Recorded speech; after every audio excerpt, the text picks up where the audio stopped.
Hello everyone, welcome to study point account channel. Study point account চ্যানেলের এই ভিডিওতে আজ আমি তোমাদের সাথে শেয়ার করব আরপিএফএসআইয়ের বিগত বছরের প্রশ্ন এবং আরপিএফএসআইয়ের বিগত বছরের প্রশ্নের সিরিজের এটা হলো আমার 12 নম্বর ভিডিও। তো ভিডিও শুরু করার আগে তোমাদের কাছে রিকোয়েস্ট, ভিডিও ভালো লাগলে অবশ্যই লাইক করে দিও, শেয়ার করে দিও এবং চ্যানেলে নতুন হয়ে থাকলে চ্যানেলটিকে সাবস্ক্রাইব করে। তো চলো শুরু করা যাক। আজকের প্রথম প্রশ্ন, যে জাতীয় উন্নয়ন পর্ষদ ন্যাশনাল ডেভেলপমেন্ট কাউন্সিল কত সালে প্রতিষ্ঠিত হয়? জাতীয় উন্নয়ন পর্ষদ ন্যাশনাল ডেভেলপমেন্ট কাউন্সিল কত সালে প্রতিষ্ঠিত হয়? এটা প্রতিষ্ঠিত হয়েছিল 1952 সাল। 1952 সালে প্রতিষ্ঠিত হয়েছিল জাতীয় উন্নয়ন পর্ষদ। ভারতীয় সংবিধানের অনুচ্ছেদ 1 দ্বারা ভারতকে কিভাবে বর্ণনা করা হয়েছে? ভারতীয় সংবিধানের অনুচ্ছেদ 1 নম্বর অনুচ্ছেদে বা 1 নম্বর ধারাতে ভারতকে কিভাবে বর্ণনা করা হয়েছে? ভারতকে বর্ণনা করা হয়েছে যে অঙ্গরাজ্য সমূহের একটি ইউনিয়ন হিসাবে। অঙ্গরাজ্য সমূহের একটা ইউনিয়ন হিসাবে ভারতকে বর্ণনা করা হয়েছে সংবিধানের 1 নম্বর আর্টিকেলে। নেক্সট, সিমলিপাল বায়োস্ফিয়ার নিচের কোন রাজ্যে অবস্থিত? সিমলিপাল যে বায়োস্ফিয়ার সেটা কোন রাজ্যে অবস্থিত? এটা অবস্থিত উড়িষ্যায়। উড়িষ্যায় অবস্থিত সিমলিপাল বায়োস্ফিয়ার। নিচের কোন নদীটি উপদ্বীপীয় নদী? নিচের কোন নদীটি উপদ্বীপীয় নদী? তাপ্তি হলো উপদ্বীপীয় নদী, অপশন বি রাইট আনসার। নিচের কোন শব্দটি হকি খেলার সাথে সম্পর্কিত? নিচের কোন শব্দটি হকি খেলার সাথে সম্পর্কিত? দেখো, হকি খেলার সাথে এখানকার মধ্যে যে শব্দটা সম্পর্কিত সেটা হলো পেনাল্টি কর্নার। পেনাল্টি কর্নার শব্দটি হকি খেলার সাথে সম্পর্কিত। 42তম সাংবিধানিক সংশোধনী আইনটি কোন তারিখ থেকে কার্যকর হয়? 42তম সাংবিধানিক সংশোধনী যে আইন, সে আইনটি কোন তারিখ থেকে কার্যকর হয়? এটা কার্যকর হয়েছিল জানুয়ারি মাসের 3 তারিখ। 42তম সাংবিধানিক সংশোধনী হয়েছিল কত সালে? 1976 সালে। কিন্তু কার্যকর হয়েছিল এই আইনটি কত সালে? 1977 সালের 3 জানুয়ারি। 1977 সালের জানুয়ারি 3 তারিখ এই আইনটি কার্যকর হয়। দেখো, 42তম সাংবিধানিক সংশোধনীতে অনেকগুলো সংশোধন করা হয়েছিল এবং মৌলিক কর্তব্যকে ভারতীয় সংবিধানে অ্যাড করা হয়েছিল। ফান্ডামেন্টাল যে ডিউটি সেটাকে ভারতীয় সংবিধানে অ্যাড করা হয়েছিল এই 42তম সাংবিধানিক সংশোধনী, যেটা হয়েছিল 1976 সাল। তো এসএসসি এমটিএস একবার প্রশ্ন এসেছিল যে এই মৌলিক কর্তব্য কবে থেকে কার্যকরী হয়? কার্যকর হয়েছিল এই তারিখ, অর্থাৎ 1977 সালের 3 জানুয়ারি থেকে। কারণ সংবিধানে অ্যাড করা হয়েছিল 1976 সালে 42তম সাংবিধানিক সংশোধনীর মাধ্যমে, আর কার্যকরী হয় 1977 সালের 3 জানুয়ারি থেকে। নেক্সট, মৌলিক কর্তব্য নিচের কোনটির সাথে সম্পর্কিত? মৌলিক কর্তব্য ভারতীয় সংবিধানে কিসের সাথে সম্পর্কিত? এটা হলো ভারতের নাগরিকের সাথে সম্পর্কিত। মৌলিক কর্তব্য ভারতের নাগরিকের সাথে সম্পর্কিত। মেলবোর্ন ক্রিকেট ক্লাব এর সদর দপ্তর কোথায় অবস্থিত? মেলবোর্ন যে ক্রিকেট ক্লাব এর সদর দপ্তর কোথায় অবস্থিত? এর সদর দপ্তর অবস্থিত লন্ডনে অবস্থিত এর সদর দপ্তর। বস প্রণালী তাসমানিয়াকে নিচের কোনটিকে পৃথক করেছে? তাসমানিয়াকে নিচের কোনটি থেকে পৃথক করেছে? এটা পৃথক করেছে অস্ট্রেলিয়া। বস প্রণালী অস্ট্রেলিয়া এবং তাসমানিয়াকে পৃথক করেছে। নেক্সট, বাংলায় দ্বৈত শাসনের নীতি কে চালু করেন? বাংলায় যে দ্বৈত শাসন নীতি, সেই নীতি কে চালু করেন? এটা চালু করেছিলেন রবার্ট ক্লাইভ। কত সালে? 1765 সালে। এই আইন বন্ধ করেন, নীতি চালু করেছিলেন ক্লাইভ, কিন্তু এই আইন তুলে দেন বা বন্ধ করে দেন কে? সেক্ষেত্রে হবে ওয়ারেন হেস্টিংস। কত সালে? 1772 সালে। 1772। নেক্সট, বুদ্ধের আসল নাম কি ছিল? বুদ্ধের আসল নাম কি ছিল? বুদ্ধের আসল নাম ছিল সিদ্ধার্থ। সিদ্ধার্থ ছিল বুদ্ধের আসল নাম। কিডনি ঠিকমতো কাজ না করলে তাতে অতিরিক্ত পরিমাণে ইউরিয়া জমে, এই অবস্থাকে কি বলে? কিডনি ঠিকমতো কাজ না করলে তাতে অতিরিক্ত পরিমাণে ইউরিয়া জমে, এই অবস্থাকে কি বলে? একে বলা হয় ইউরেমিয়া। কেন্দ্রশাসিত অঞ্চলের জন্য নিয়ম কে তৈরি করে? কেন্দ্রশাসিত অঞ্চলের জন্য নিয়ম কে তৈরি করে? এটা করে ভারতের রাষ্ট্রপতি, অপশন সি রাইট অ্যান্সার। দক্ষিণ আমেরিকার কোন দেশটি চারিদিক থেকে ভূমি দ্বারা বেষ্টিত? দক্ষিণ আমেরিকার কোন দেশটি চারিদিক থেকে ভূমি দ্বারা বেষ্টিত? এটা হলো প্যারাগুয়ে। প্যারাগুয়ে দক্ষিণ আমেরিকার একটা দেশ যেটা চারিদিক থেকে ভূমি দ্বারা বেষ্টিত। রামসার কনভেনশন কিসের সাথে সম্পর্কিত? রামসার কনভেনশন জলাভূমির সাথে সম্পর্কিত। জলাভূমির সাথে সম্পর্কিত। সত্যবিলোপ নীতি কে চালু করেন? সত্যবিলোপ নীতি কে চালু করেন? সত্যবিলোপ নীতি চালু করেছিলেন লর্ড ডালহৌসি। ডালহৌসি চালু করেছিলেন সত্যবিলোপ নীতি। কর্নওয়ালিস কি চালু করেছিলেন? চিরস্থায়ী বন্দোবস্ত। চিরস্থায়ী বন্দোবস্ত চালু করেছিলেন। অনির্দিষ্টকালের যে মুলতবি প্রসঙ্গে সিন ডাই শব্দের অর্থ কী? অনির্দিষ্টকালীন মুলতবি প্রসঙ্গে সিন ডাই শব্দের অর্থ কী? এটা হলো অনির্দিষ্টকালের জন্য। অনির্দিষ্টকালের জন্য। ইউরেশিয়ার মধ্য অক্ষাংশের তৃণভূমিকে কি বলা হয়? ইউরেশিয়ার মধ্য অক্ষাংশের যে তৃণভূমি সেটাকে কি বলা হয়? এটাকে বলা হয় স্টেপ। স্টেপ বলা হয়।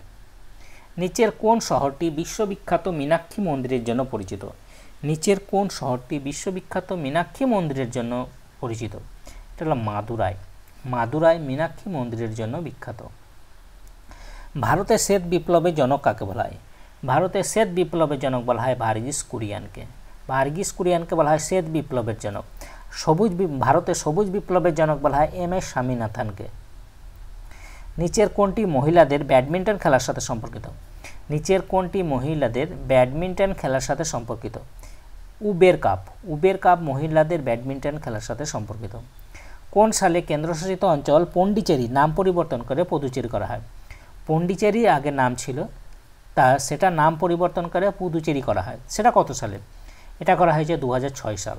2006 সালে পন্ডিচেরির নাম পরিবর্তন করে রাখা হয় পুদুচেরি।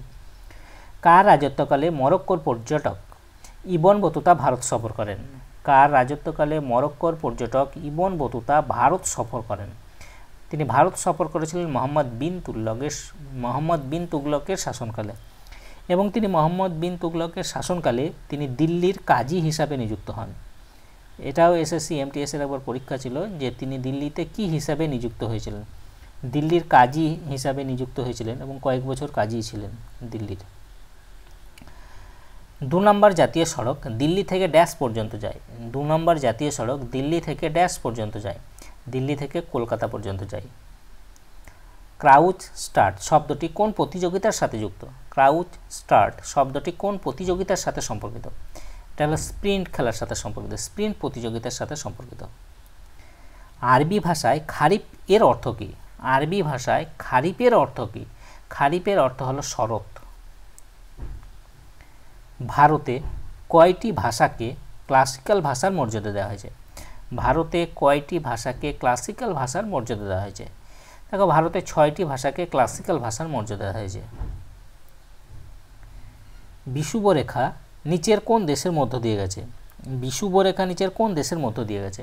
দেখো, বিষুবরেখা গেছে নিচের মালদ্বীপ দেশের মধ্য দিয়ে। মালদ্বীপ, অপশন বি রাইট অ্যান্সার। নিচের কোন বন্দরটি কচ উপসাগরের মুখে অবস্থিত? নিচের কোন বন্দরটি কচ উপসাগরের মুখে অবস্থিত? এটা অবস্থিত কান্ডালা বন্দর। কে প্রথমবার অশোকের লিপি পড়তে সফল হন? কে প্রথমবার অশোকের লিপি পড়তে সফল হন? তিনি হলেন জেমস প্রিন্সেস। জেমস প্রিন্সেস অশোকের লিপিগুলো প্রথম পড়তে সফল হন। ভারতে কেন্দ্রীয় সরকারের হয়ে কারেন্সি নোট ড্যাশ দ্বারা জারি করা হয়? কার দ্বারা কারেন্সি নোট জারি করা হয়? এটা করা হয় ভারতীয় রিজার্ভ ব্যাঙ্ক, আরবিআই দ্বারা। আরবিআই ভারতীয় রিজার্ভ ব্যাঙ্ক দ্বারা যে কারেন্সি নোট জারি করা হয়। ভারতের বৃহত্তম শিপইয়ার্ড বন্দর কোথায় অবস্থিত? ভারতের বৃহত্তম শিপইয়ার্ড বন্দর কোথায় অবস্থিত? এটা অবস্থিত কোচিনে অবস্থিত। ভলিবল খেলার সময় রেফারি একই সাথে লাল এবং হলুদ কার্ড দেখালে এর অর্থ কী? একই সঙ্গে যদি লাল এবং হলুদ কার্ড দেখায় তাহলে তার অর্থ কী? তার অর্থ হলো অপসারণ।